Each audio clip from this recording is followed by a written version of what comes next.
Okay, having finished the Helen Shrimpton crochet along that I was doing, I've gone back to another project that I had in line here. And yesterday I went down to Ben's on Main Street in Belleville, where I live. I don't live on Main Street, but I live in Belleville. It's about a half mile away from where I live, which is really handy and convenient. And a nice lady named Mary over there helped me to pick out a piece of fabric. I had this in my storage of supplies, this burgundy colored fabric, and I liked the color, but it's heavy and it likes to crease, and it just, when I tried to iron the crease out of it from the fold, I had to just really pound it on my ironing board. And I thought, well, when this is the other part of the fabric that I bought yesterday. So it's, it's similar.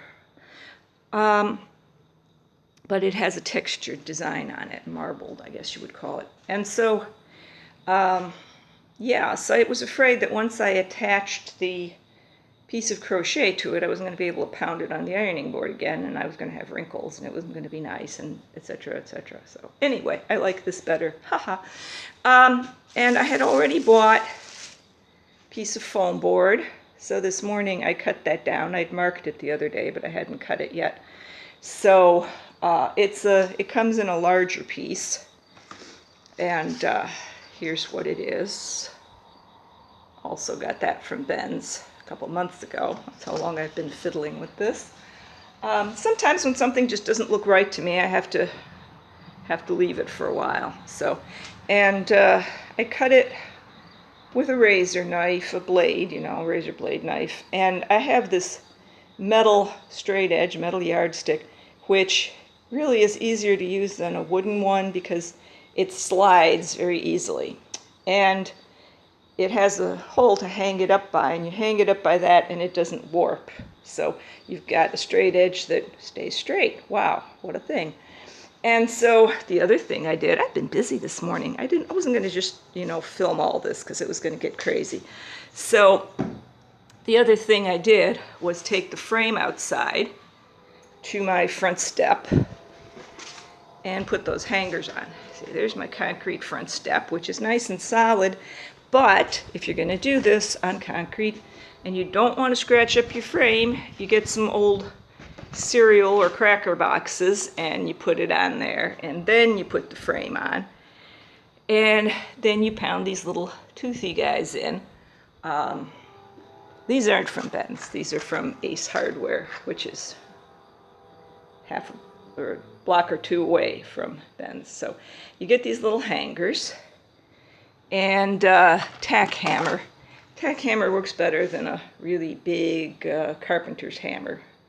I guess if you only have a carpenter's hammer, you can do it, but the end on the carpenter's hammer is kind of round, so it's kind of hard to get right next to the thing here that you want to hit. So yeah, okay. I have a lot of tools, so I don't usually have to use something that isn't made for it. So, okay, so the foam board is cut to the size of the frame. The fabric is cut to the size of the foam board. The this is the thing that I'm going to put on there. And I've shown it before in another video, but I'll show it again. There it is. It's going to go on here.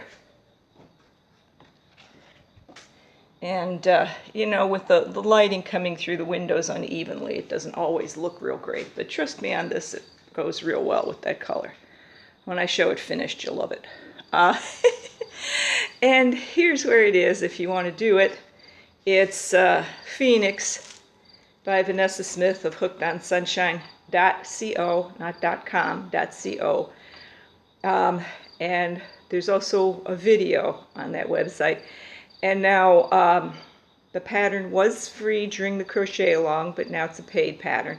But it's a great pattern. It's got pictures. It's really well explained. So, if you're going to want to do something, this is a pattern you can trust. And she has a group, Facebook group, Hooked on Sunshine Patterns and Cals. So you can get help from her or from dozens of people who've made it. And so yeah, it's a good investment if you want to make this. It works great. Okay, so what I'm going to do now is I'm going to mark the center of that fabric.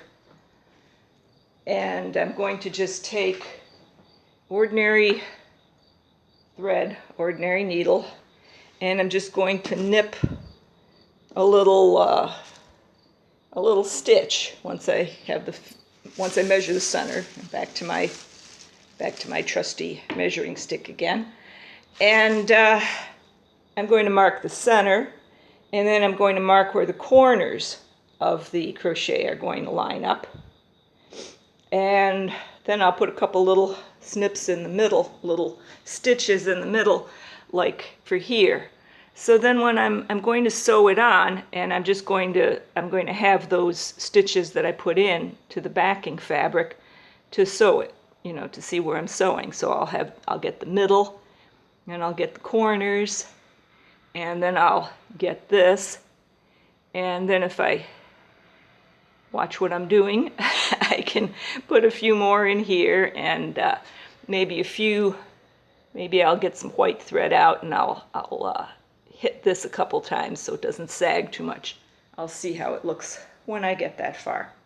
So I guess that's as much as I wanted to say about it. I probably forgot something, but you know, that'll give you something to think about. You can think about what I forgot. Okay, so hey, there we go. Have fun.